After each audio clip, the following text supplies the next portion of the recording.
There was once a poor fisherman who only just managed to feed his family and pay his bills. Day after day, month after month, year after year, his catch came a surprise, until one day he cast his net and brought up a muddy round fish with a substantial golden ring inside it. Being a man of very little imagination, the fisherman wasn't at all sure how to react to this unexpected turn of events. So he did the only thing a man with very little imagination would do and hurried off to give the ring to the king. It just so happened that the king was having an extremely dull day, and an unexpected turn of events, such as this, did much to break the tedium.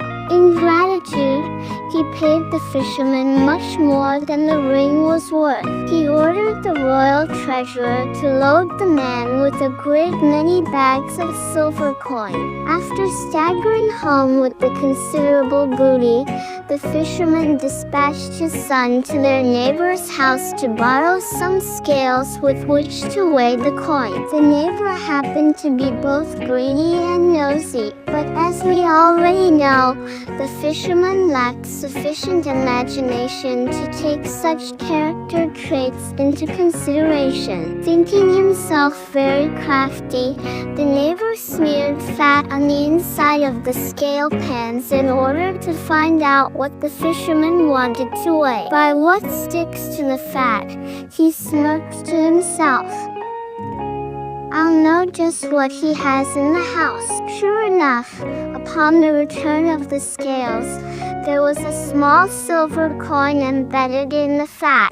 The neighbor vowed to ascertain how the fisherman had managed to get hold of such a fortune. He and his wife took it in turns to listen at the windows of the fisherman's house. However, as well as being greedy and nosy, the neighbor was also slightly deaf. Eavesdropping beneath the window, he heard the fisherman explaining to his wife about the muddy brown fish, the gold ring, the king, and the cash. From his hiding place, the neighbor managed to correctly make out most of the tale, but instead of hearing gold ring, he heard many cats.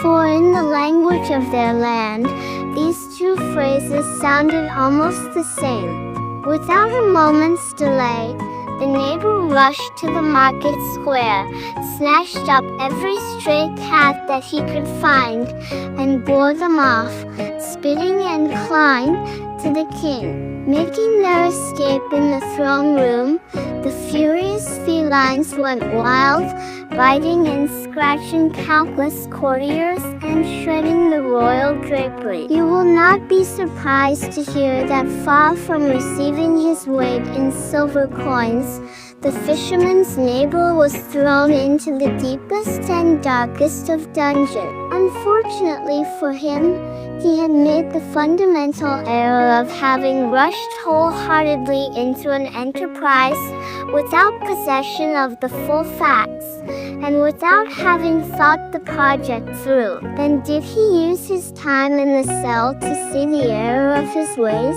I am sorry to tell you that he did not, preferring instead to spend his lifetime of solitude cursing the fisherman, and blaming him for having deliberately tricked him into so infuriating